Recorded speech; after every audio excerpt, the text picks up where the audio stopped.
Hello, good afternoon, good evening, and as the greatest manager of all time, Unai Emery says, good evening, and welcome to episode 29. Not that I had to check 5 minutes just before what episode we're on, before the podcast started, and welcome to, I reckon, one of the biggest. Okay, in my eyes, the person that has grown the most reputation as someone who's very reliable in the Reading industry over the past, I think, 6 months, in my eyes, has agreed to come on a podcast. I know he's done other podcasts before, but it is a very much a big honor for us to have him on. But before I introduce him, please go and check out our latest video just before this. We had Hopkins Likes the Curl one, Dan Hopkins, that come on, Crystal Palace fan, and where we basically talked about his love for Crystal Palace. We talked about the England squad, what we think Gareth Southgate needs to do, what we think that what he's not doing. We also talked about, which is now abandoned, the Premier League project, which has caused a lot of opinions, but interesting opinions. But yes, so in the description down below, in the YouTube video in here, and I think you could do it in SoundCloud as well because we put it in there, is all of our social media pages. You should know it by now because I reeled them off, but I'll try and remember, not that I've got my phone out just so I can remember. We are on Facebook, Instagram, LinkedIn, Twitter, TikTok, Reddit, Tumblr. I think that's about it so far.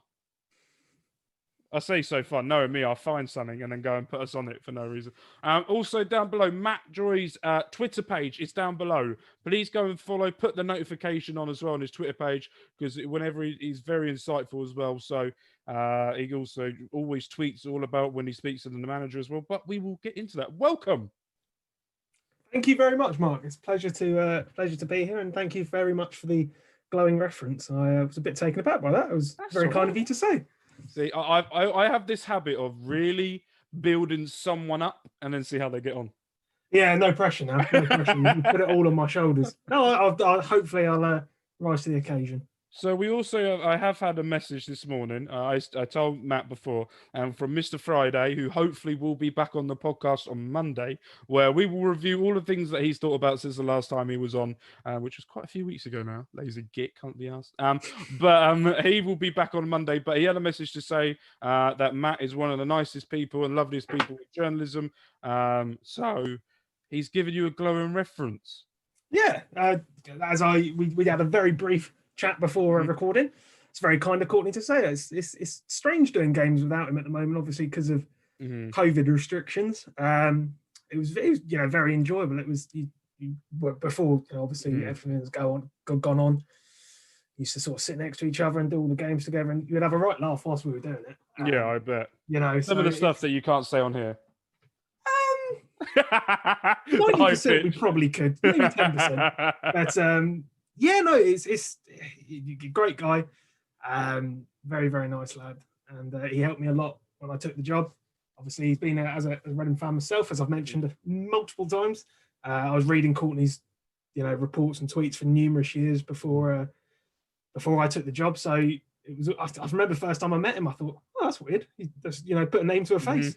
But very, very nice man, and helped me out a lot, especially during the early stages. So yeah. The mutual love off is started here, but we'll leave it at that. It is. We'll get you both hopefully one day. What I would like to try and do in the near future, quite close, is to get you both on podcast together with myself, and we just all sit down and talk about both of your experiences and stuff like that. It'd be lovely. I'll put you on the spot here as well. I haven't told you about that before. Sounds good. Sounds good. I can't back out of it now. No, that's why I do it. So to put people you ain't got a choice. So let's go all the way back. Let's go back a few years, and let's talk about how you got into journalism. So what sort of first thing that got you thinking, oh, I might quite like to do that, or something that's really triggered your interest in it? I've always said, when I've discussed this previously, the day I realised I wanted to watch football for a living was the day that I realised I wasn't good enough to play it for a living, which admittedly was quite young. I didn't really have that much of an idea until I went to kind of sixth form about sort of how to get into it. Met a few people at sixth form, and it's a strange story actually. I remember I had, when I must have been 16, 17, I studied English at A-level. We had a parents evening, and my tutor, or whatever you want to call it, she said that what do you want to do when you leave? And I said, I'd like to go into journalism. I'd like to be a journalist. I'd like to be a sports reporter. And she said, I don't think you've got the skill to do that, or words to that effect. Can't remember the exact words. And at that moment, I knew that I was going to do it. And that was it. That put a sort of fire beneath my wings. And I was like, right, well, just to prove one person wrong. And yeah, I mean, it's from then it was like, right, that's what I definitely want to go at. Went to university, studied it further. And so what uni did you go to? I went to Bournemouth, which, absolutely beautiful, beautiful place to live. Had a great time there. Met some great people. And yeah, came out of that. Didn't actually go straight into journalism on the back of leaving. It's quite a tough industry, as anyone who's trying or who has got into it to get into. It's very tough. I got quite a lucky break getting into it. But yeah, no, the passion for sort of watching sport has always been there. I've been going to Reading games since I was 6 or 7. And that's been my sort of lifelong love. So to have the opportunity I do now, I even nearly a year or so into it, I still pinch myself. So when you first went to uni and you did that, what was the first piece?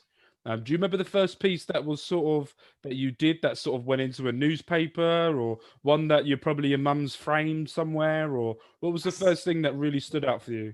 That's a very good question, actually. I did some work experience with the Bournemouth Echo, who are down there, but actually it was kind of the first thing that I would say I was quite proud of is we had a university radio station. And I did a show with a guy called Frankie, who I really should get in touch with and see how he's doing. I haven't spoken to him for a while, but we did it was a 2 till 3 slot originally on a Saturday afternoon, and we basically just built up to the football. I mean, it wasn't going out to a massive audience, but we really, I just happened to meet the guy. I met him, and a week later I was doing a show with him, and we got on super, super well. We sort of, I think we complemented each other, went quite well. And that went really well. I think we got a lot of nice feedback from it. We were nominated for a couple of awards and stuff. And from that moment, I was like, right, well, this is, well, I was studying journalism at university, but that was when I was getting kind of an opportunity to present myself and to speak. And, obviously I'm now written, but it all sort of ties in. So that was probably the first thing that I was proud of in terms of journalistic sense. I did a number of other work experience placements whilst I was down there, but yeah, that was probably the thing that sticks out in my mind as my first sort of foray into where I am now. So with you saying you're doing like a radio type of thing, did you never want to sort of carry on with that, maybe get into radio, or maybe have your own podcast, like do that sort of stuff? Yeah, well, the own podcast wouldn't necessarily work because I'm absolutely hysterically terrible at technology. So am I. That's why I use Zoom. That's literally it. Even that's nearly beyond me. I'm not technical at all. Well, the course I did was multimedia journalism, so it covered a whole. So we did TV, we did print, and we did radio, and it was. I enjoyed all of them. There's sort of definitely benefits to each of them, and there's enjoyable aspects of both of them. So yeah, I mean, it would be something I'd be happy to pursue, and if that was the way my career took me, I'd feel quite comfortable doing any of that. But yeah, I mean, it just so happened that my path went this way, and I'm very much enjoying it, and I'm very much happy it did. Perfect. So once you left uni after doing it all that time in Bournemouth, did you stay in Bournemouth and carry on doing the journalism? Did you move back here? Where did it take you? I moved back because I'm originally born in Reading, lived in Wokingham, moved back to Wokingham, and I got a job. Basically, it was a marketing job. It wasn't something, I won't go too much into details, but it wasn't something that I was really looking at going into. And I did, there were moments where it was, I've spent 3 years, I'm not quite getting there, but it was basically a very, very lucky break how I got the role I did back here. A guy that was at university with me who now works at the Reading Chronicle, a guy called Ollie Cyril, great guy, and I would highly recommend reading anything he does because he's probably a much better writer than I am. But very, very good guy, and I remember he shared something on Facebook, and he said, "Look, we've got a vacancy going. It was on one of the sort of graduate pages, and I thought, all right, we'll give it a go. Got the interview, and then it went from there. And when I joined, we had Anthony Smith covering it for the Chronicle. Then we had Nick Tunney, and then on to me. And yeah, it's all moved quite quickly because I've only been sort of working for the paper. So it's coming up for 2 years now. But, I do a lot of other stuff aside from the sport as well, which I don't really ever put on my social media. So sometimes I do think, are people thinking I'm being really, really lazy here? But I do have a sort of other, especially given what's going on at the moment, we've all had to sort of chip in various aspects. Yeah. So, we'll get into that. I want to hear more about the other things you do as well, and not just about the Reading. We will get into Reading related. So what was the first thing that you did? Do you remember the first thing that you did for the Chronicle for when you did that? Or was it Reading related to start off with, or was it? It was. I actually worked over in an office it's in Loudwater. It's near High Wycombe. I was originally working for so we have a number of papers that come under sort of our area. So we've got Bucks Free Press, Reading Chronicle, Bracknell News, Windsor Observer and Slough Observer, all are kind of in the same group. I was working for Slough and Windsor Observer originally. Then I moved on to the Bucks Free Press, which was all in the same office, and then eventually went over to work for Reading. But I don't remember the first sort of article I did, but I remember the first game I covered for Reading was against, I believe it was Chelsea in the pre-season. I helped Nick out on that game. Oh yeah, which was pre-season last year, and then I remember I think he was away for one of the. And I did the Charlton game at the start of last season. So that was my first kind of experience of doing it solo. But I was also working at that time doing Wycombe Wanderers. So I was essentially doing what I do at the moment for Wycombe. So got a good bit of experience working with Wycombe. And then moved on to Reading. But I do remember the Wycombe versus Reading cup tie last year. Myself and Nick went down and covered it. And normally I would be doing the Wycombe stuff and he'd be doing the Reading stuff. And I said to him, look, you've got to let me do the Reading one tonight. You've got to let me do the interview, please. And he was like, yeah, no, of course. So that was a great night. I was thoroughly enjoying it. I remember I had a few mates in the away and I was sort of picking them out. I could see they were sort of texting me and I was like, this is surreal. That was probably my first experience of being like, well, that's strange. Yeah. So before we get on to the Reading, and I want to get your opinion on Reading and everything in a minute, is we just touched on. So there's one bit I want to get into, then I have like a round of questions. Quick fire 4 questions I want to ask you. So what is the non-Reading related stuff that you're doing at the moment? And let's build you up a little bit more. Well, I sort of do a lot of my sort of title, so to speak, is live news. Okay. So I help out with papers, with basically all the papers, with the exception of Reading and Bracknell. On news, it's the Bucks and the Windsor and the Slough. It will be doing stuff, like if there's been a big accident, it could be anything. It basically is whatever is happening, wherever I'm needed. I sort of just help out and divide my time between the two. Obviously, when the coronavirus crisis sort of hit, it was very much right. We need a lot of more attention on news because truthfully there wasn't much sport going on. So I basically had to try and juggle my time. So I probably spend 85% of my time on the news.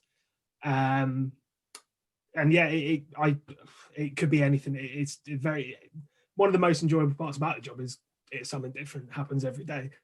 So I couldn't really say what I normally write about because it could be quite literally anything.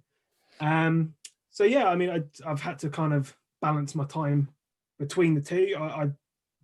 It's not easy. Sometimes I would like to spend more time doing Reading stuff, but unfortunately, given the nature of the industry and everything else, it's it's needs must. And by no means am I.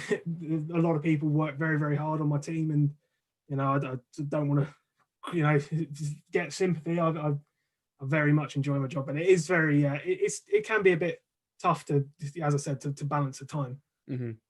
So do you enjoy doing the other things? Because for me, doing Reading stuff, it might be good, but it might become a bit repetitive. So doing something that's live and things does that keep you on the toes? Does that keep you wanting to do stuff? Do you enjoy doing? I know you're probably going to have to say that you do because your bosses might be listening, but is it something that you actually do enjoy? Do you like doing that? Yeah, I mean, I originally joined as a news reporter. Mm-hmm. I was very, I'm relatively comfortable writing about either.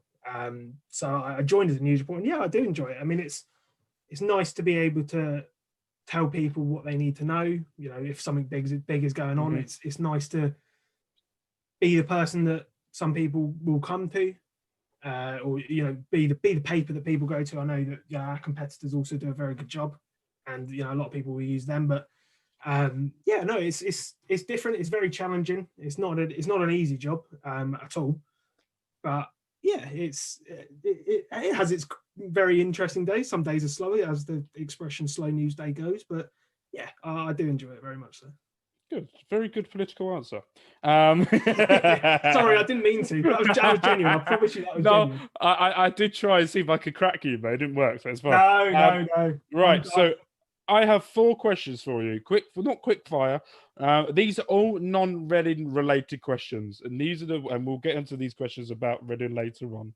Okay. So, what is the best interview you have done that's non-Reading? Probably Adboy Akinfenwa. In terms of one I've enjoyed the most, when I was covering Wickham, I interviewed Akinfenwa after a game, and he is the loveliest footballer you could ever wish to meet. He was so accommodating and a very, very charming guy. But in terms of probably one I'm most proud of is I did a. I know who about now. I had a mind blank. Though, I did do an interview with Boris Johnson. Last year, hence the Twitter photo. On a personal level, I was quite proud of that one. So yeah, that was probably the day that I remember sort of coming back from work and thinking, yeah. That was a good day. That I was quite proud of that because it was a one-on-one interview as well. It was a kind of exclusive. So yeah, that was. What's he like? He was very, very. I'm not going to get into politics. We don't do politics on this channel. No politics, nothing. I've said I never discuss politics or anything on my own social media platforms. I keep it to myself because I think the last thing Twitter needs is more people talking about politics. Unless you want to vote for Donald Trump, then you can go. I'm not saying anything about anyone. Anyone who knows me will say that my political beliefs aren't very one way or another. I'm very central. But it was. I think it was a level of media training, and he sort of knew it. But it was a good interview. I felt. It was a bit daunting. I mean, we didn't get too much time with him, but on the sort of 10 minutes gap I had with him, it was an enjoyable interview. It was kind of a case of just let's get through this without making a mistake, because of all the people you don't want to make a cock up to. But yeah, no, it was an enjoyable interview. We'll say that. Okay. Then. Next question: what is the worst interview that you have been a part of? Worst interview, as in not you. As your performance, as in you felt uncomfortable while there. That type of interview where you've gone, oh, that's like getting blood out of a stone, or what am I doing here, or why? That sort of. That's a very, very good and a very, very tough question. It's probably not going to be the most exciting answer that you will want. But I remember when I was doing work experience, do you know the Coca-Cola trucks who come around at Christmas? Yeah.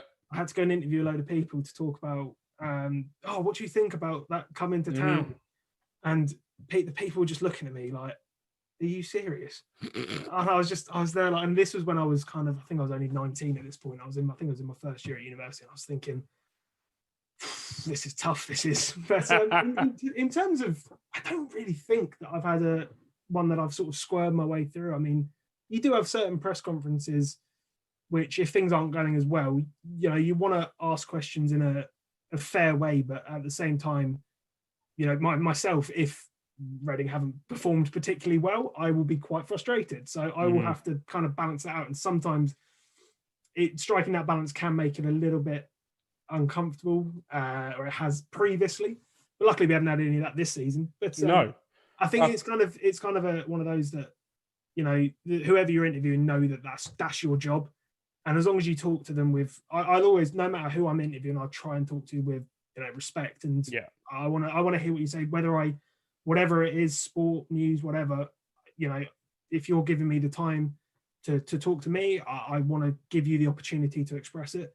So I try not to be too confrontational. I try and, you know, give everyone an opportunity. So I wouldn't say I've had too many shockers. So this is going to tie in sort of with what we just talked about, but it doesn't. What is the strangest interview or what you've been a part of? That is. I'm not sure actually.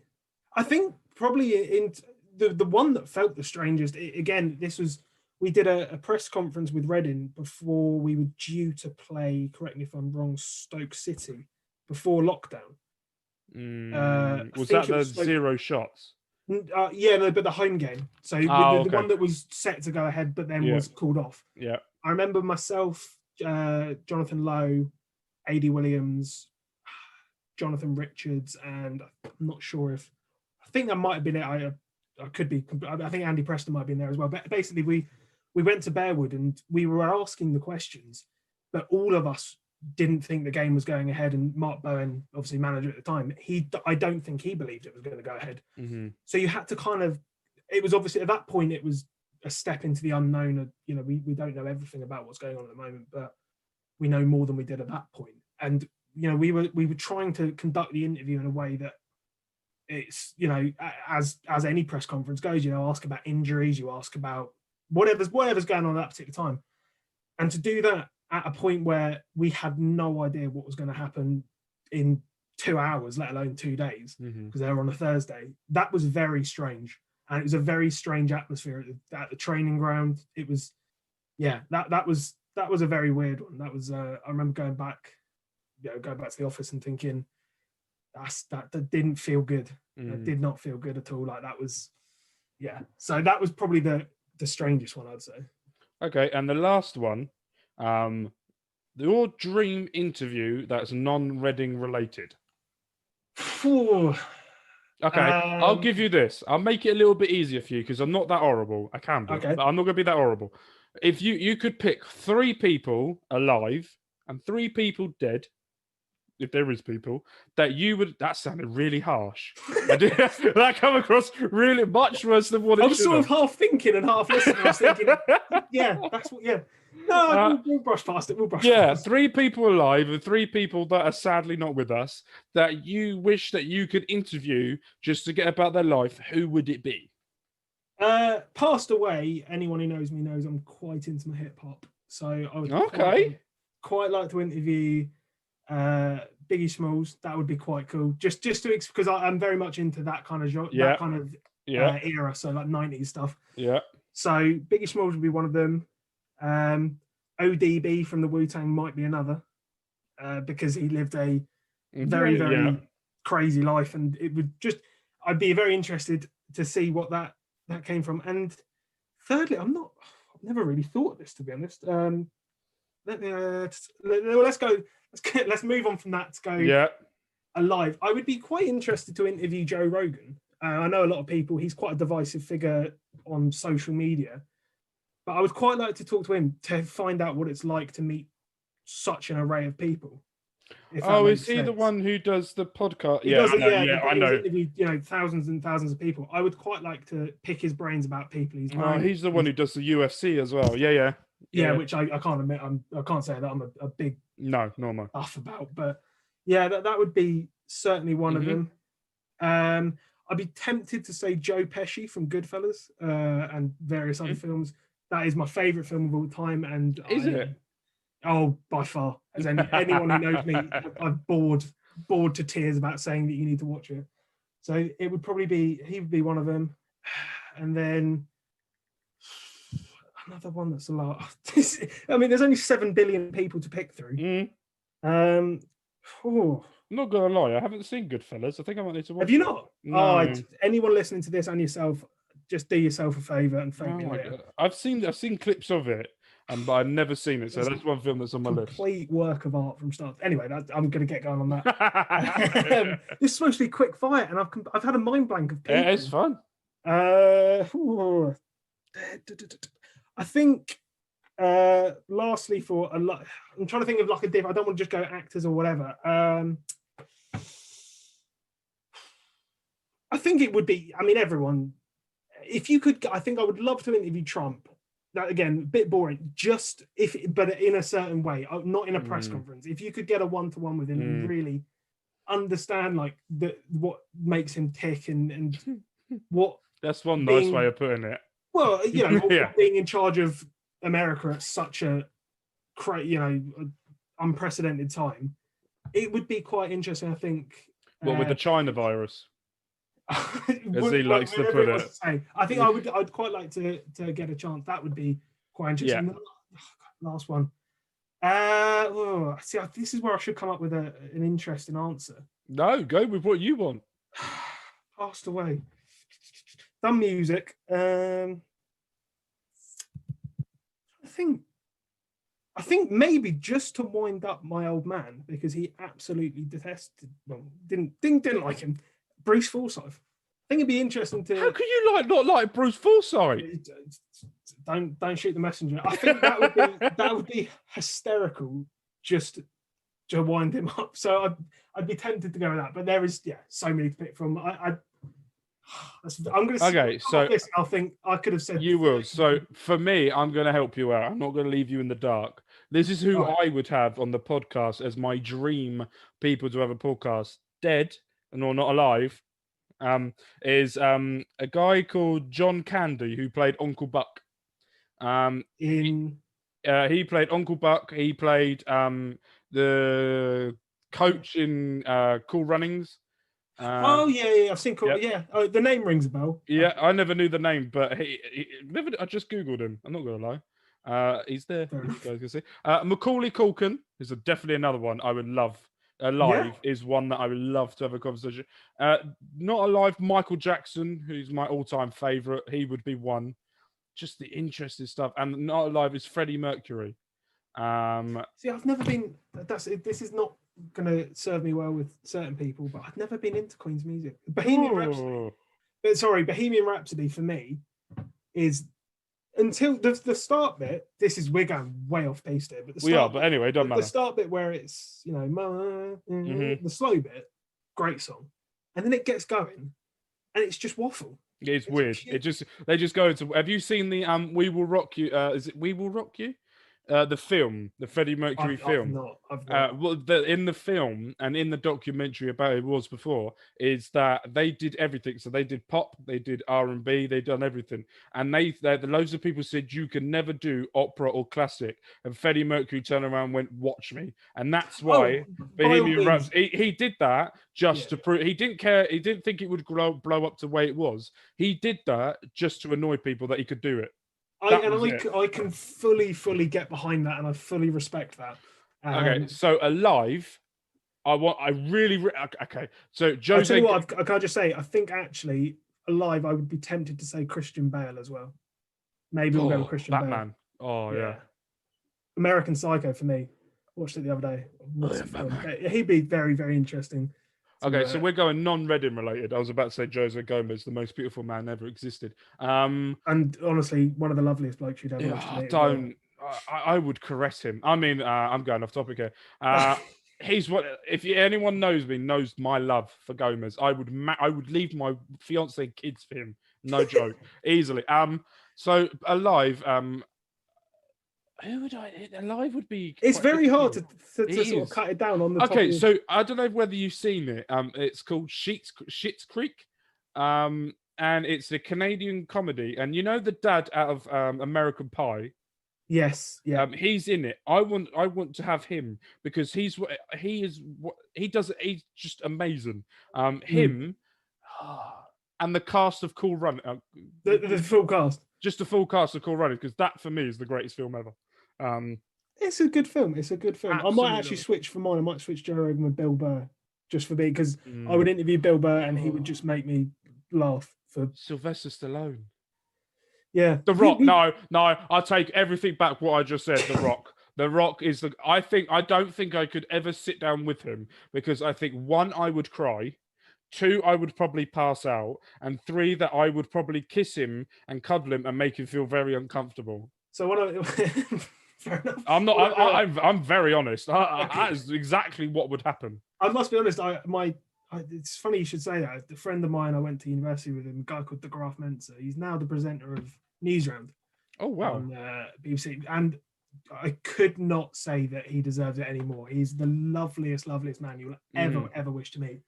And I remember I was scrolling through Instagram a while back, and I saw a photo of him. I think it was on Instagram. It might have been on another social media. But basically, he interviewed The Rock and Kevin Hart. And I was sitting there thinking, that is absolutely if you want to get in touch with him and maybe try and push us, me and you. I'll have a word. You know what? He's so lovely. He'd probably try and sort it out, but I think they might be a little bit busy. It's lockdown. The Rock had COVID. He's at home. He can stay with us. He can be with me, please. I'd applaud you if you managed it. I certainly would. I applaud. I think I would run around. If I ever, okay, and this is a bet that people can clip and save the rest of the. If The Rock or Kevin Hart ever come onto this podcast, I will run around Reading Town Centre naked.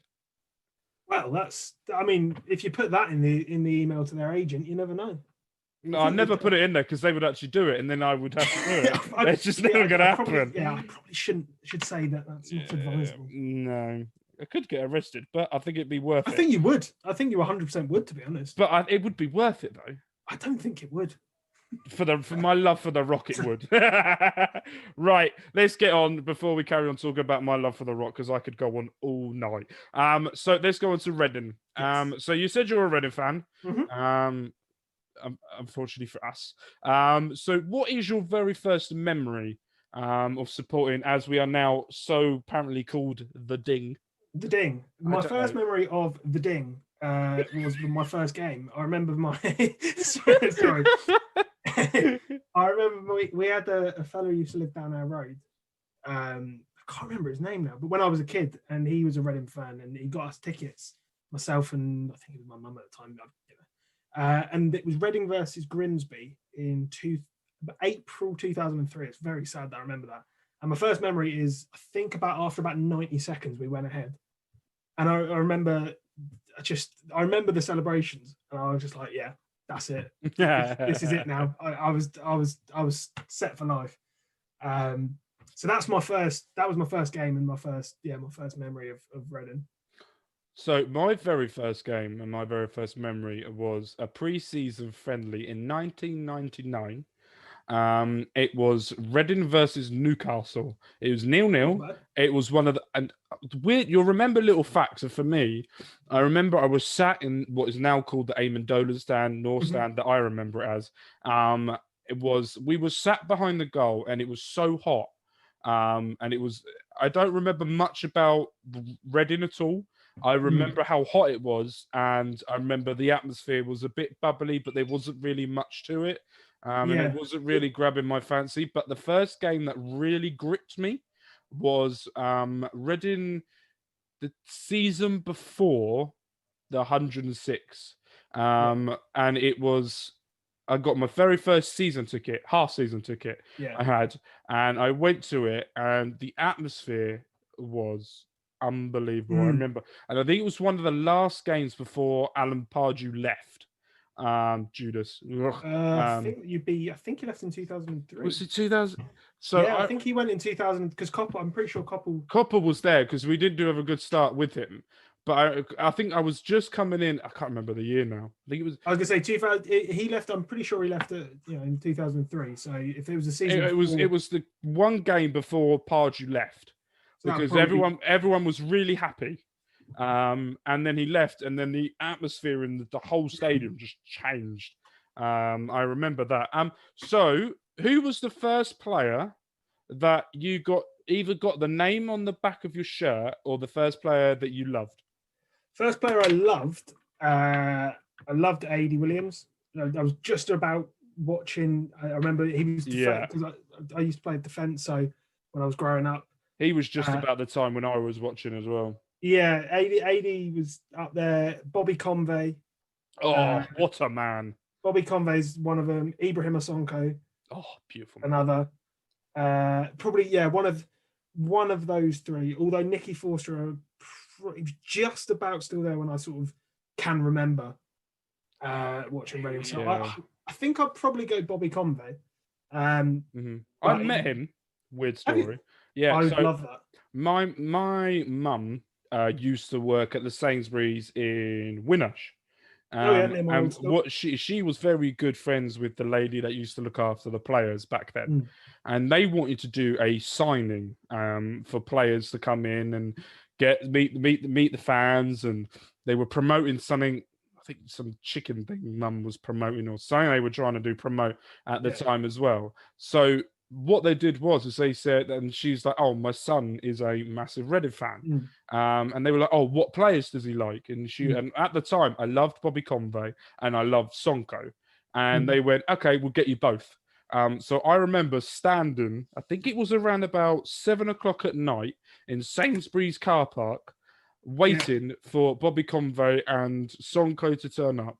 Bobby Convey turned up, was one of the quietest person you'll ever meet. He didn't really talk. He was like, "Hi, how are you?" I was like, "Yeah, very well, thank you, good." And he was like, "Good." Signed everything and then just carried on. Sonko, on the other hand, turned up in, the very old Mini Coopers that were very, very small. Oh, yeah. He turned up in one of them. And I went, and then I was like, "Oh," and it got out. And I went, "How'd you fit in that?" And he went, "Come and have a look." And I went and sat in his seat. And I could nowhere near the pedals of the feet. But if you no one was allowed to sit behind him. No one could sit behind because the chair was so far back that no one was allowed to go back. And he was the most talkative, nicest people I've ever come across. That's nice to hear that. I remember I was it was my original I think my original Twitter photo when I took over it. I was a mascot in the first Premier League season. And I remember before the game we did like a warm up, and then we went into. I think we went to the changing room first. And I remember walking around the changing room, just being completely starstruck. And I had my little autograph book. It'll be somewhere. I don't know. I had one of them as well. But yeah, I had the little autograph book. Yeah. And, I remember. I went up to. I think it was Sol Kai Hyun. I remember I went up to him and I basically fell over into his lap. I tripped over like a walk ball on the floor. I was like, "Oh, hello, mate. Can I have an autograph, please? I'm not attacking you, I promise." But Do you want to know a fun fact about him? Why wouldn't I? Right. I learned this the other day, and I think we were doing the most underrated players in Reading history on this podcast. We made a team of the most underrated players in Reading history. So I'm going to name you the team, and I want to see what you think. So Ansi Yakola was the goalkeeper. Sean Cummings, Andre BK, Zubar Kishvanishvili, just because of the name, and Chris Armstrong was the defence. Yeah. In midfield was Sol Ki-yun, Mateo Matiovsky, Jay Tab, Yaku Mate, and up front was Vidra and Sa. And the bench we had was Jamie Ashdown, Matthew Upson, Raya Bertrand, Sammy Igo, Hope Akpan, John Oster, and Simon Church. Yeah, I think there's a few of them that perhaps didn't quite perform in a Reading shirt as much as they did at other clubs. I think Mate is a very good shout. I think he's been a very he's one of those players that I had to put in myself because me personally, I have underappreciated his role at the club until this season. I think this season has really proven, especially his Instagram stories, which are epic at the moment. I haven't really I really thought of him as someone I'm like, "Oh, okay, he's on the team. All right, whatever." But for me, I had to really put him in as someone that I underappreciated. And I think a lot of Reading fans do. We always take him out of the team if someone else comes back in. But when he's in the team, he does a job. Yeah, I'd completely agree. And I think what you said about the Instagram, very, very true as well. It's really nice to see that. I think I did ask Paunovic earlier if he was going to be. I saw what you put. Yeah, he was. I went for the question and I was just like, I really hope he gets what I'm talking about. It's going to sound. It was right at the end, and I thought I'll just squeeze in a bit of a laugh. Luckily, it got a bit of a chuckle, and it was all right. I was thinking this could go. I'm just asking, are you ever going to dance on Instagram? It's going to be a bit strange, but no, he was very complimentary. And it is nice to see, and you do genuinely get the impression that is obviously it's the mood of the club, but yeah, I would completely trust what I'm hearing from the players about their relationship with the manager. You really do get an impression from the players that I've interviewed since Paunovic has come in. Liam Moore especially was, full of praise, and to me, 100%. Okay. I was going to get into this a little bit later on, but we'll get into it just a little bit now.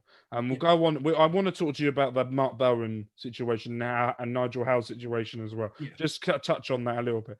But reports come out after Bowen left that he was a bit of a numpty, let's put it nicely, with Liam Moore as well.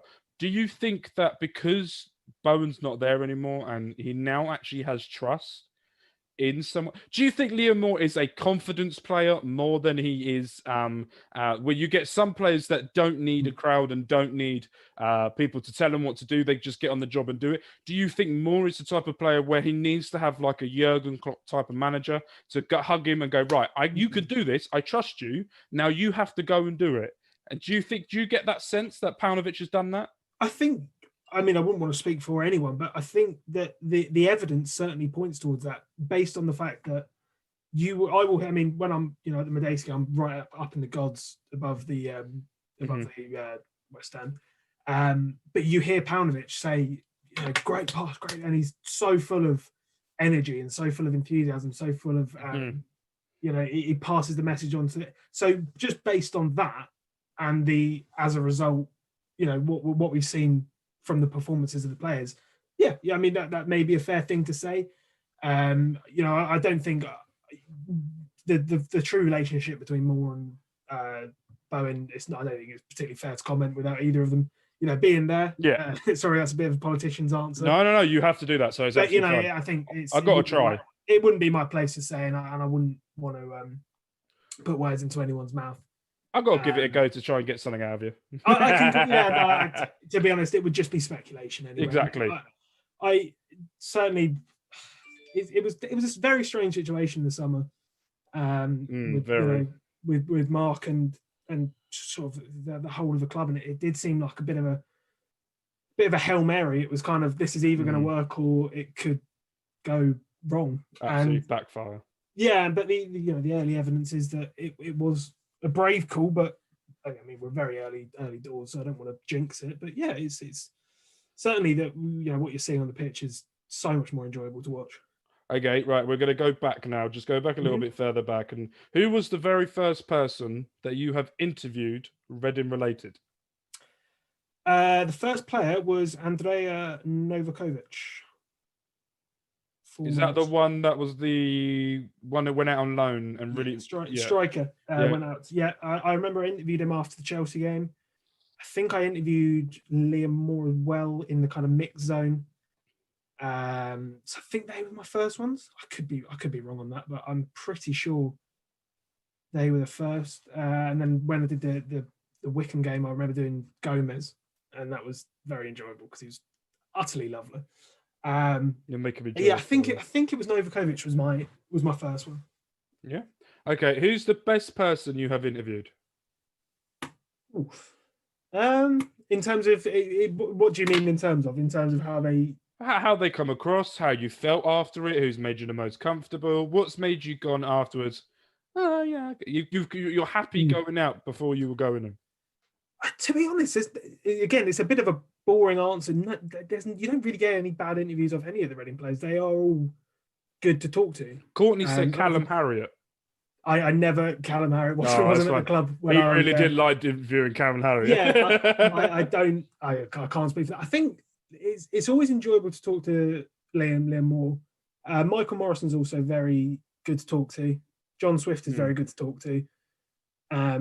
Probably one of those two. I think Liam Moore is he does speak truthfully, and he'll say, you'll ask him about what do you make of at the moment. Maybe it's the lack of fans, and sometimes with certain players, at the end of the day, they don't get a huge amount out of doing the interview, so they don't want to cause aggro for themselves.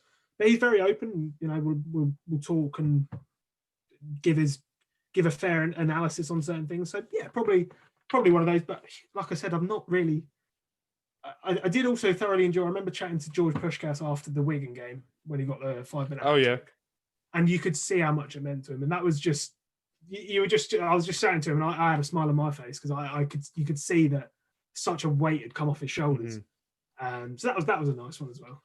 Who's the worst person you have interviewed, Reading related? This is okay. So let's try and put this politically.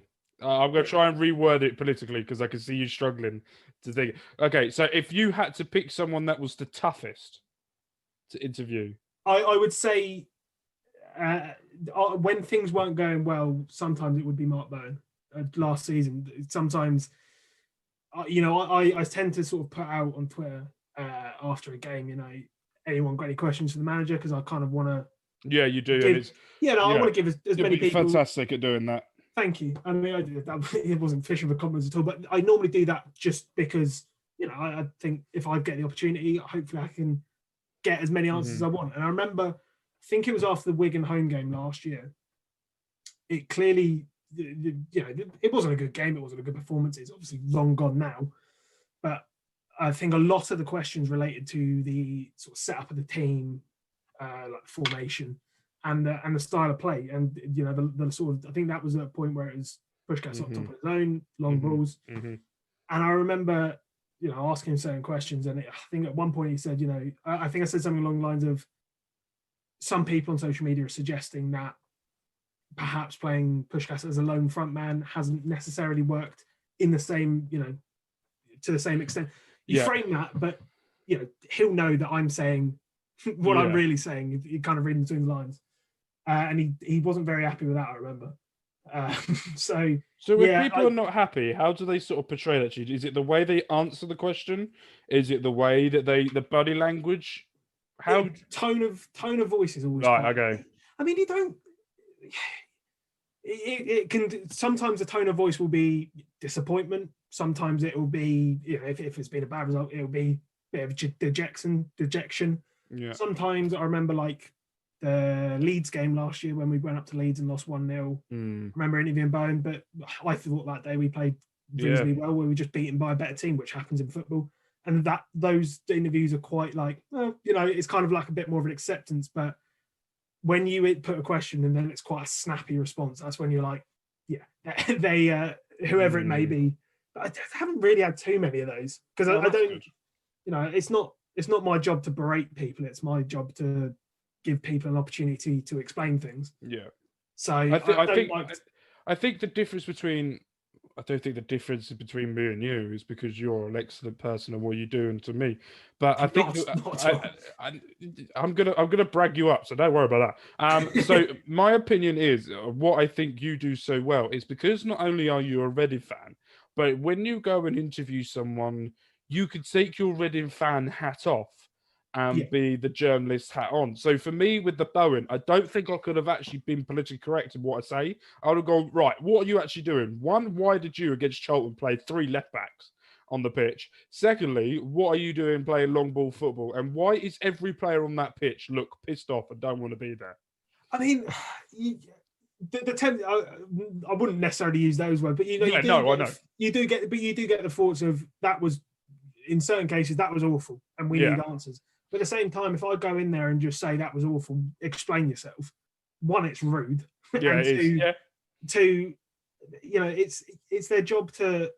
I always think that the best thing that a footballer or a manager could is be honest, and the best way to be honest is, I think, give a reasoned question, give a reasoned bit of kind of analysis. If you say the X and Y went wrong because we haven't done X and Y, and as a result, as long as there's a bit, if you just go and say, explain yourself, if I was in their shoes, I would be like, who are you talking to? Yeah. So I don't, it's kind of finding the balance, but I think at the same time, you do have to remember that at the end of the day, what the players, what the managers get out of doing media interviews, not a huge amount. It's their duty. So I try and I don't want to go in there and just, even if things aren't going well. Normally, players and managers will be frustrated at that, and the last thing they need is someone else reminding them. Yeah, I think that would be my issue. So let's take your journalist hat off this, but your really fan hat on. What is the best signing you have seen Reading make? In the last, is there any? Whatever you want. I mean, you've probably got to go back to either Kevin Doyle or Dave Kitson in terms of I think Kevin Doyle was one of my heroes growing up. I think he was maybe him. I think, and I'm not just saying this because I've seen Courtney tweet it, and I remember I think the same, and I remember him seeing the tweet and thinking I agree. I think in recent years Michael Morrison's been one of them. Yeah, I saw him put that. Yeah, I think he was a fantastic addition. But I think in my Reading life, so to speak, I'd probably go with Doyle. Okay, worst signing. I mean, there's been a few. I think you've got a perhaps worst or most disappointing. I remember thinking that Mate Vidra was going to be the answer to our prayers. Obviously, it didn't work for whatever reason. Yeah. There was flashes of, I remember he scored a hat-trick against Huddersfield in the Cup. There was flashes, but I think if we'd got him playing to his strengths at that point in his career, we really could have reaped the benefits. So I think that was probably the one that I was most that I can remember. I mean, a few of them have sort of faded into relative obscurity from a number of years ago. But that one, perhaps Emma Faye as well in the Premier League, because that was, that was a strange one. It was a big money addition, and it was, it never really went anywhere. So yeah, okay, probably one of those. So we're going to do a quick fire round. I want you to say the first thing that comes into your head. Okay. No thinking about it. Let's go. Best manager you have seen at Reading? Steve Coppell. Worst manager you've seen at Reading? Brendan Rodgers. Really? Well, I think just for his Reading record. I'm not saying he's necessarily based on his time at Reading. Okay. Because a lot of people, 99 until you've turned up, 99% of people have said Paul Clement.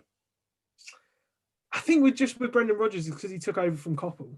Yeah. There was, and for me, when I was growing up, I was 7 odd when Coppell took over, and when he finished, I was like 12. So it was my peak years of being a child and loving football. And to go from that to someone who obviously didn't quite, you had something that you related to. Yeah, Steve Coppell, and then step into the unknown, it went. So I think that one for me, yeah. Okay. Who is the greatest Reading player? Of all time? Oh, Robin Friday. One that's not that old. In recent years? Yeah. Eva Ingemarson. I think I agree with you on that one. For him or Graham Murty? Yeah, I think to be honest, take your pick out of that team. Yeah. You can make an argument for any of them. Okay, so who will be the biggest influence on Reading's season this year? Michael Elise. I think everyone said that one. Who do you think? No. It's quite good to hear what other people. Who do you think will go missing? I don't think it's fair to give anyone a bit of a boring answer, but we've won 4 out of 4. So okay, so if we think about all the players that are fit, let's compare them to last season to this season. Who do you think will have not as a great season, but who do you think will not have a great season this year?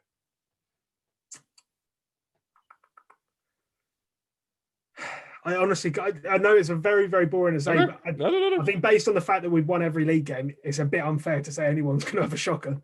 No. That's absolutely fine. The only reason is the people that have said it so far have 80% of them have said John Swift. I think, well, there has been speculation surrounding him, but not speculation, as in because the team this year is more rounded than the team last year, he won't get involved as much before. I think the way that Ryan and the majority of people put it in is if you think about Liam Kelly when he was playing in a very, excuse my language, people who are young, impressionable, guess what it's going to be. Yeah, when Liam Kelly was playing in a shit team, he stood out like a sore thumb. John Smith last season was playing in a shit team and stood out like a sore thumb. I would respectfully disagree with that. I think we just didn't get the best out of the team last year. I think on paper we've got a good squad. So, yeah, Swift probably stood out because players were perhaps they were underperforming. It's fair enough to say that. I think when everyone ticks, I think Swift. No, I would again respectfully disagree. I just don't think you can really call it at this point because it's been working very well.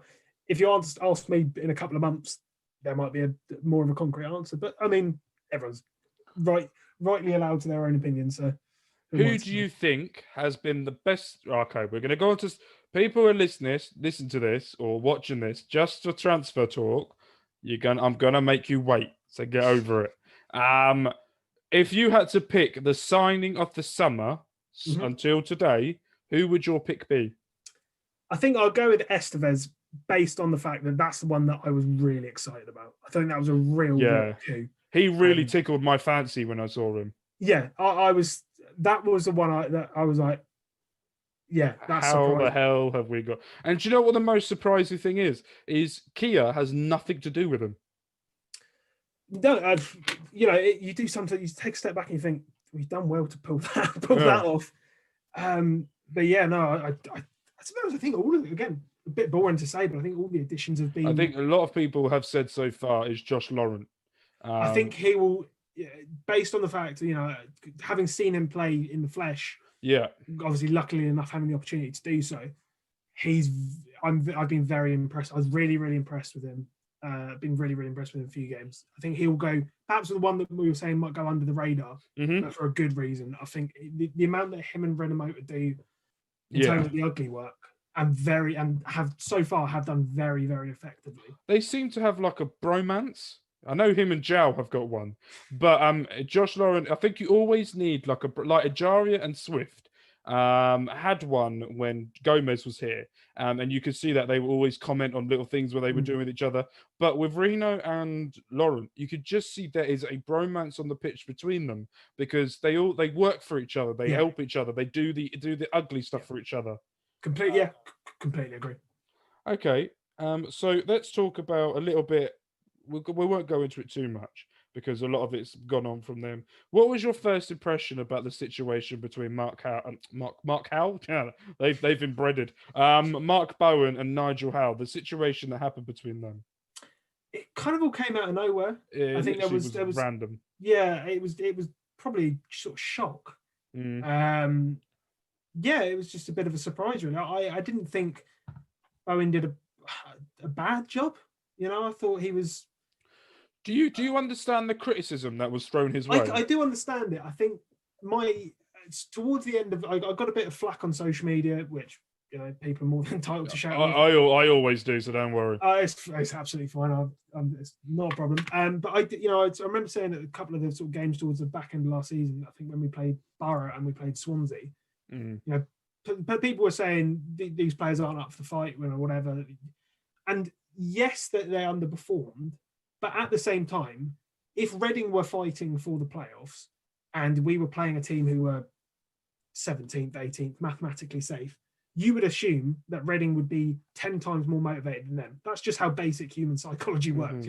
If you've got something to play for and to fight for, you're going to be a lot hungrier than somebody who doesn't. Yeah. So it was probably very tough for Bowen to get people as motivated for games such as, like against Swansea. Albeit the capitulation at the end of that game was pretty dire. Yes. But it's just, from your heart, you think every Reading player should give everything every game, no matter the circumstances. And in an ideal world, we'd all love that. But, in the real world, basic human psychology means that if there's little to play for, they won't be as motivated. So I think Bowen did he was okay. He did an all right job. I think we could have, I wouldn't have been disappointed to keep him. Okay, so I'm going to ask you a question. One that I didn't write down because I've just thought of it while talking to you. And two, I've just thought of it. Do you think the owners, we're not talking facts. We're just having a conversation of what we think could happen. So no one take this out of context, whatever. I tried to save your ass there. Don't worry, I won't be saying anything. If I think I can't, I will have to be a politician. I'm trying to think of a way to properly word this. You'll probably be able to do it a lot better than I will. But do you think the owners had more trust in him looking after and bringing players in than they did managing the team by the performances that they did at the end of the season? Because if we look at the performances from lockdown, actually, let's not look at lockdown. Look at the home form majority of the year, and then look at what happened after lockdown. Do you think the owners have gone, okay, we shouldn't have given you a contract, but we have trust in you to maybe help the team in the boardroom, but we don't trust you enough to manage I get what the you team? mean. I'm not sure, to be honest. I couldn't, without, I don't want to put words in anyone's mouths, and No. I couldn't. You couldn't really say. I think there could have been a number of reasons behind it. I get that argument, perhaps, but yeah, it's a very tough one to call. So, what was your first impression? I've got to try and really get. Is it Paunovic? Paunovic, yeah. Perfect. How do you say his first name? Velko. Velko Paunovic. Velko Paunovic, yeah. That's what I go with. I need to. We just normally go with Pauno, which is okay. He's happy to be called Pauno, so we. But it's spelled like Pauno. I mean Pauno. Yeah, there was a few that the Pornography I've seen. I did get tagged in a few memes that had related to a certain website. Oh yeah. Not going to say we'll leave it at that. Yeah, and I did have a little chuckle. I must admit, some of the stuff you did, I do get sent on. I do read most of the tweets, and a few of them do make me laugh. Sometimes I think I probably shouldn't like that. The HMS Piss the League one does always. Yeah, I do like that one. That is a really good one. Okay, so what was your first impression, not of him when you've met him, but what was your first impression of the appointment? Surprise. Thought it was very left field and out of nowhere, really. I think it was, I'm much like most Reading fans. I was like, okay, that's not perhaps what we were expecting. But I try to always give people, I probably haven't done 100% in the past, but I would always want to give people a chance to prove themselves. But I was thinking, this is, it was more of the fact of the stability given the sort of, at that time and the current climate. You thought the last thing you need is more change. You just want a steady ship in such a unsteady time. But at the moment, it looks like it's worked. So hats off. So when you look, so we tried to work out as a podcast when he was appointed, and we did it with Courtney as well, and I think we cracked it with it. What do you think of why they appointed him? I think if you speak to it's hard not to be impressed by him when you hear him talk. I think that's the main selling factor. I mean, if you approached him and said, talk to us, tell us your philosophy, tell us how you work with young players, tell us how you work with the whole team, how you bring teams together, tell us your style of play, tell us your non-negotiables, as Paunovic always addresses in press conferences. I think once you get a chance to speak to him, you can completely see why people would be like, yeah, you know what, I like what I'm hearing. So I would say something along those lines of they've probably got in touch and maybe on one of the candidates, and then I think it's probably just a case of being very, very impressed. I think the thing that we worked out with Courtney was the youth aspect. I think if we look at the transfer speculation that people are saying the players were going for, I think one of the things that I think all Reading fans did, and I was definitely one of them, was when Bowen was sacked and Nigel Howe left, was they're going to get an experienced manager, very well-known manager, and just throw money at him and just go, right, get it, go. And then now you have to get us promoted this year. What I think we worked out before was that's not the case what they're going to be doing. The case what they're doing is, right, you are a good manager, but you're excellent with youth. Let's use the youth. And I think they've got the policy correct, because Reading is very well known for the academy, for their youth players, to work with the youth, younger players, build them up, and then sell them on, and then see how they get on when they leave. Yeah. And I think what they've done here is they've gone, right, we can get a number of young, hungry, I'm going to call an FM word, wonder kid, bring him in, produce them, make them to a player where they need to be, sell them on for a lot of money, and then we can start turning over the revenue. And I think they tried to do a Brentford, or they're doing a model between a Brentford and a Wolves, and they're combining it. Yeah, and there's obviously multiple ways to run a football club, but yeah, I've been impressed with the additions. I think you use the word shrewd, and it's a bit of a cliche, but I genuinely think they've been shrewd additions. I agree. It's nice to see the trust in the young players, and there is a clear level of trust. And when you talk to Paunovic, you say, I remember I asked him about his time and at the youth team, and it's very much a case of if they're good enough, they're old enough. And I think he has the understanding, that the man management skills to help nurture the players who aren't quite at that level yet, who aren't quite ready for the step up. I think he has that from what I've seen so far and what I've heard, and looking back at his time with the Serbian team, with the youth team, very good at bringing those players forward. And yeah, I think it's a policy that, if it works, is a lot more sustainable than a lot of policies that other clubs try and incorporate. And you've got the new training ground. I've not actually been there yet because all the press conferences are currently in Medeski, but it's a beautiful setting. You've got a manager who clearly has faith in young players. If you are a young player, you think that could be a good idea.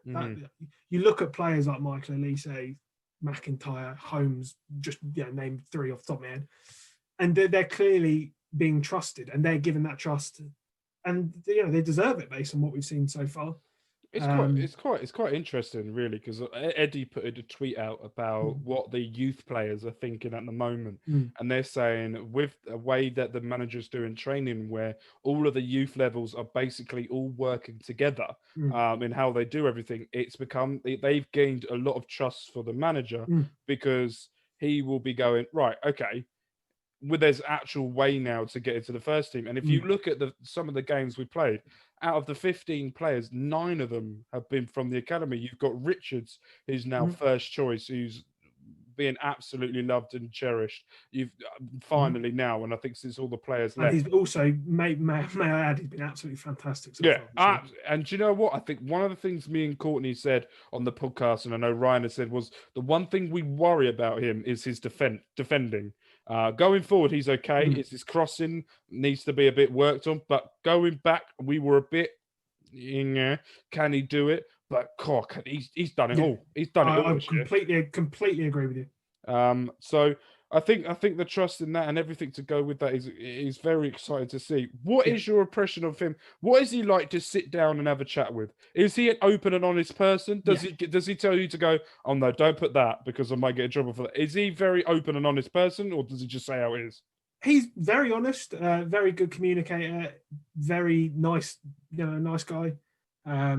Always comes in, says, goes around. Just today we're at the Medeski, and myself. It was myself, Jonathan, two Jonathans, and Jack Winstanley from BBC Barks. Goes down the line, gives us all a fist bump, asks us how we're doing. He gives us all the time that we need with him, and he's a very good communicator. I mean, it's always easier to interview people when things are going well, because it's a more enjoyable interview. But I've been I was very impressed the first time I met him. He said all the right things and he's put it into action. And you've got I think there's certain things he'll answer, and there's you just get that little twinkle in his eye. You can just tell that's like, he's happy with he's happy with something, whatever it may be. You hear him talk about what did that win mean to you, or how would you sum up your players? There is that genuine, you can really sense his passion for the game and his enthusiasm, and when things go well, is pride in the team. So I've been thoroughly impressed by his early. I don't want to get ahead of myself, and I don't think anyone should, but as I said, I think on Twitter the other day, to the gent who tweeted me, I forgot your name, I apologise. But I said, if you can't enjoy it now, when can you? Yeah. Sure, we're probably getting a bit ahead of ourselves, but that's the fun of football. If you take everything, you've got to have a bit of a laugh of it. Exactly. So we're going to go to fans' questions. Yes. We're going to do a quick through, and then then after that, we're then just going to build up to the Middlesbrough game, what we think, and a little bit of stats, and then I'm going to ask your opinion on certain things, and then we're going to end it there. So the fans' question are from Alistair, RFC. What is it like with the atmosphere in the behind, with you being probably the only other lack of journalists? What is it like with the behind closed doors matches? I hate it. Well, in comparison to what you normally get, it's I don't enjoy it. I sit there, and when fans are in, I will be, you might hear Club 1871 start chant. I will be sitting there like miming along, or even just giving it a little bit, and it just it gets you going. You get excited when Reading get a corner late on, and you hear the crowd get behind the team. To just have nothing there is interesting aspects of you get to hear a bit more from the players, and you get to hear a bit more from the managers, and I do feel very, very privileged to be there, but I would give anything to have. I would happily watch all of the games from home if it meant fans could go in. Perfect. Right. At Luke1871_ says, probably a stupid question. I'm not gonna. Do you believe we can beat our 106 points record this season? I love that. I love that enthusiasm. It goes a very idiotic question, to be honest, but with the top players, the great atmosphere in the club, the owners who back the club, and Paunovic as well, who wants to succeed, could a surprise be on the cards? A surprise league position, yeah, perhaps.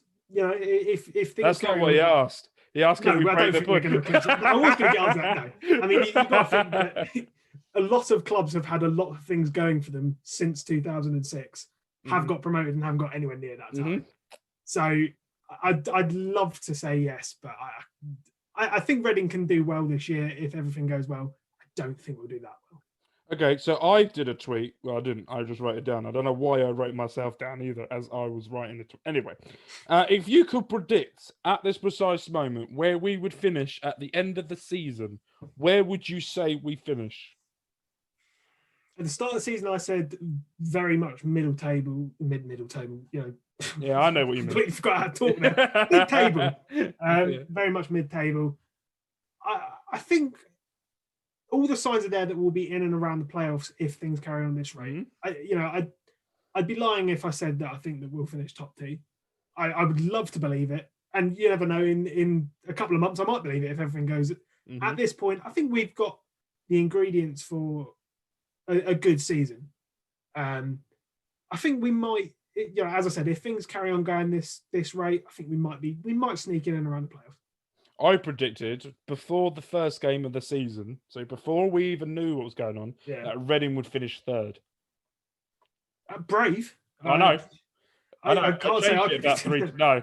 Ryan, who does the podcast with me, predicted, I think it was like 15th, 11th. That was more sort of my territory. Okay, so the question that you're gonna love this question. And again, it's from @Alistair RFC. Do you believe any signings will happen? Okay, so anyone that's watching this goes out for you guys on Friday at 12 p.m. This is with you guys. So, do you think there will be any signings that will happen today? I think there's. I wouldn't want to get anyone's excitement up and just say yes, 100%.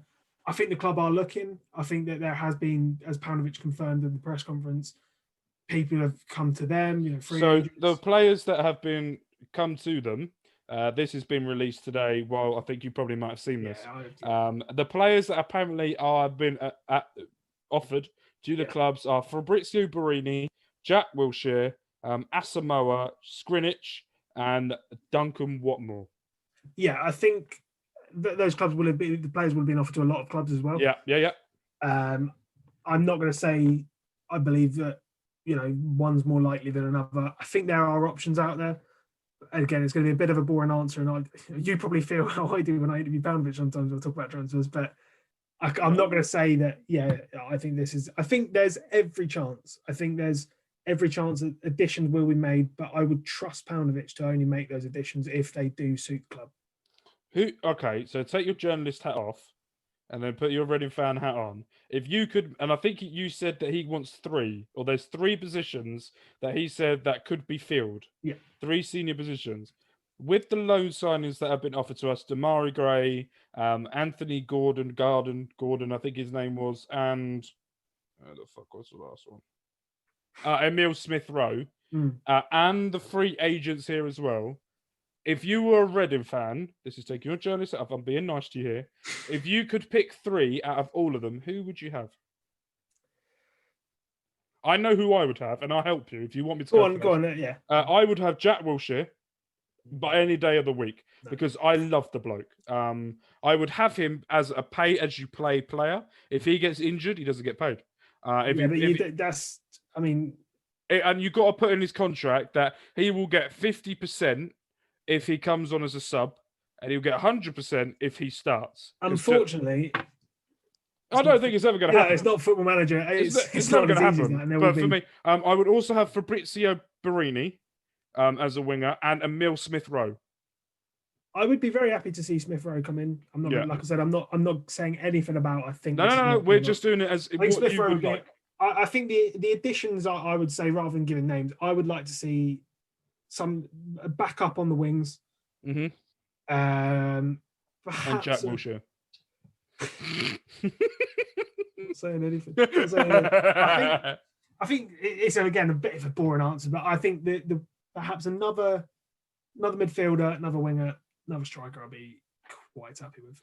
Do you think we need another striker though? I think if you look at it, it depends how Puskás is. I think when you look at Puskás, he doesn't really suit that lone role as well as João does. I'm gonna contradict what you're about to say. Okay. But what about his performance against Watford? He's never done that before. Yeah. No, I completely agree. And do you know what I mean? Yeah, you were right. And if he performed like that, I wouldn't say.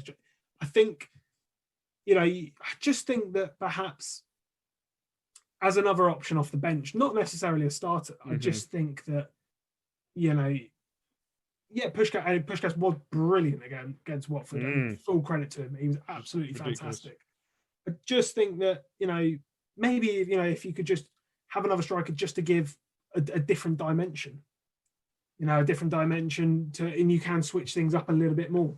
Would you say, because if we're going to switch it up like that, it's because we've got João, who is the tall target man, as you would sort of class him, I think, a striker, who's the all-rounder, I would say. He can do a bit of target man, could do a bit of that, this and that.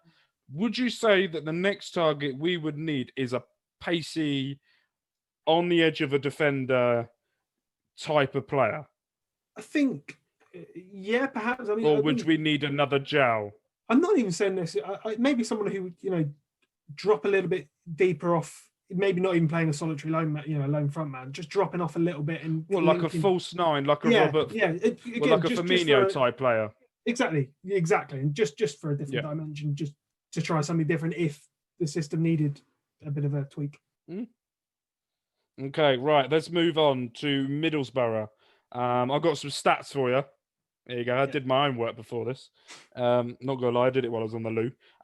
So the record between Reading and Middlesbrough is Reading have won 9 times. They have drawn 10, and they have lost to Middlesbrough 16 times. The record between Warnock versus Reading is Warnock has won 6 times. He has drawn 5, and he has lost 14. We are the second most team he has lost against. Anyway, just love that stat. How do you think we'll get on them? We'll talk about the team who may be back and all that in a second. But how are you feeling before tomorrow's game? I think tomorrow's game. As I said, as I alluded to earlier, if you can't be confident at the moment, you're never going to be confident. And I'm. Heart says, let's carry on going. Head says, there's nothing to suggest that we won't. So I think eventually the run will have to end. But I've got no reason not to be confident going into it. So I think we could go well. I'm not gonna lie. When you're talking, I'm trying to look through. So Middlesbrough's last 5 fixtures are they lost against Barnsley, the 3rd of October. They beat Barnsley. Sorry, 2-1 just before the international break. They drew against QPR, which isn't very good because QPR are rubbish. They drew against Bournemouth 1-1, good result. They lost against Barnsley in the Carabao Cup 2-0. They lost against Watford on the opening day of the season as well. So how do you feel about this Middlesbrough team? I think you know anything about them? It's a typical Warnock team. It's a team that won't give you much. It won't give an inch on the pitch, but whether they have that or they make the best of the technical ability they've got within the squad. Perhaps they don't play as expansive as some of the players may be suited to, but it is that old adage of it's a Neil Warnock team. They're not nice to play against, and I think when you look at where Reading are strong is when players maybe back off a little bit, give us a bit more time on the ball in the midfield to work it through the thirds. So their style of play isn't perhaps conducive to that. So yeah, I mean I can't see him being down the bottom. I can't see him being up the top. I think very much middle for Diddle at the moment. So I was going to ask a question then, but then I had a mind blank halfway through when I was about to... Anyway, and we are having off the toilet break. So is there any news about Ijari and Zhao? Are they both back? Zhao will be a last-minute decision. That's what Panovich said today, much like Estevez will be. Ijari, I believe, will be in line to feature. There's nothing to suggest at this point, as we speak now, that he won't be. I think he'll be, because he was out with sort of flu a couple of weeks ago. So yeah, I would hope to see him in the team. Zhao, he may be. I think, given the amount of games coming up, wouldn't surprise me to see if he was on the bench. Okay. Update. Do you have any update on Yeardom and Swift? Both, no specific updates in terms of time frame.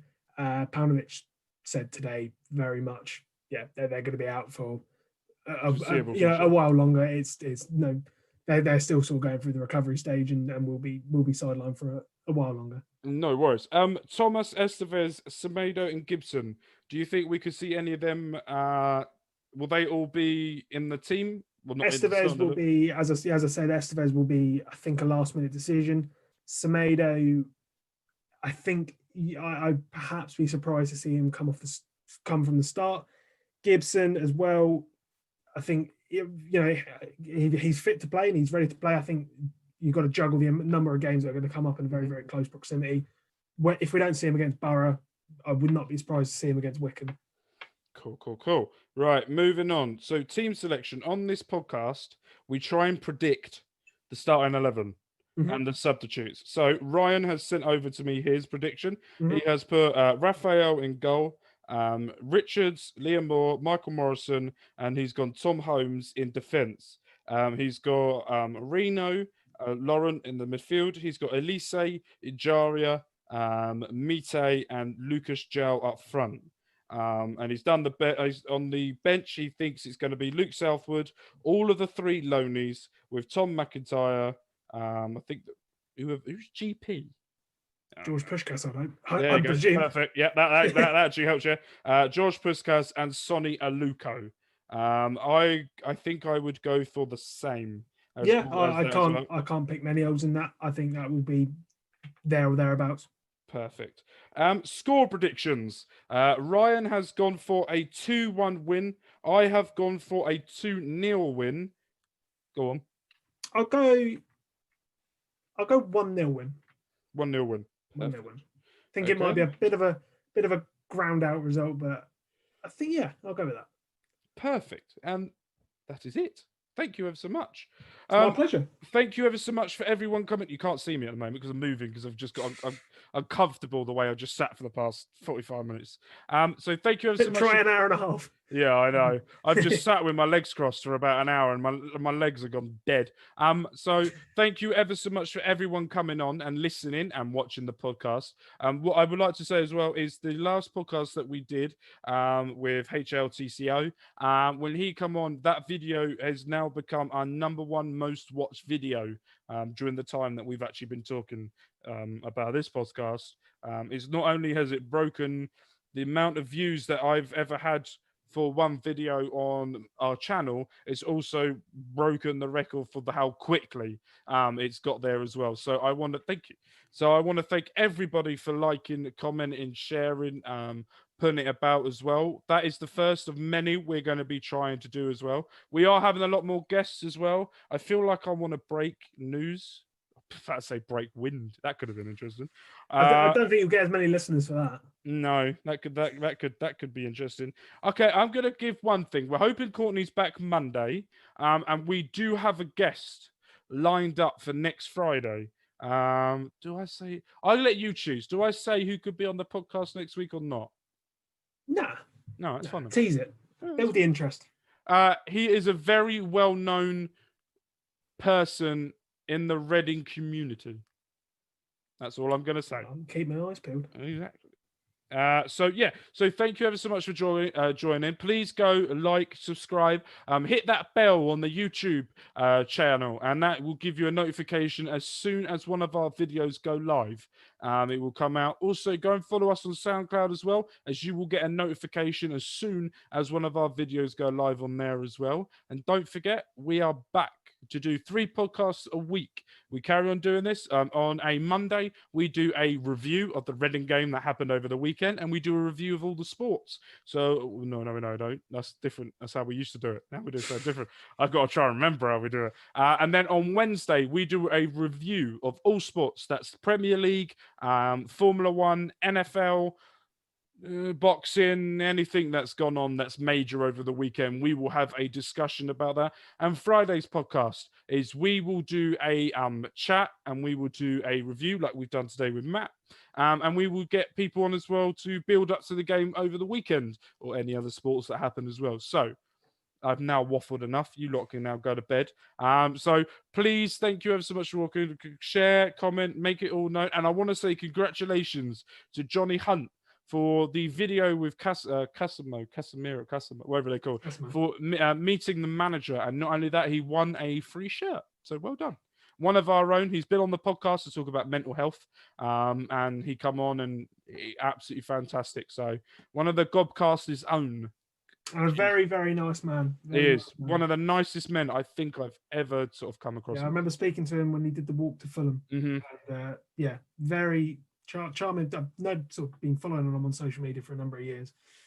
Very, very nice man, and it was good to see that his loyalty was real. Exactly, and we'll get him on. And I've trying to, and this is a bit of breaking news. I'm trying to organise a massive Christmas special.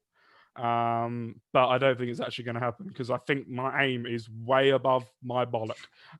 So we're going to give it a go and see what happens, but I'll update you guys and see how it all goes. But thank you so much for watching, and we will see you Monday. I can't really try and remember what I do stuff because I record it at different days. Bye.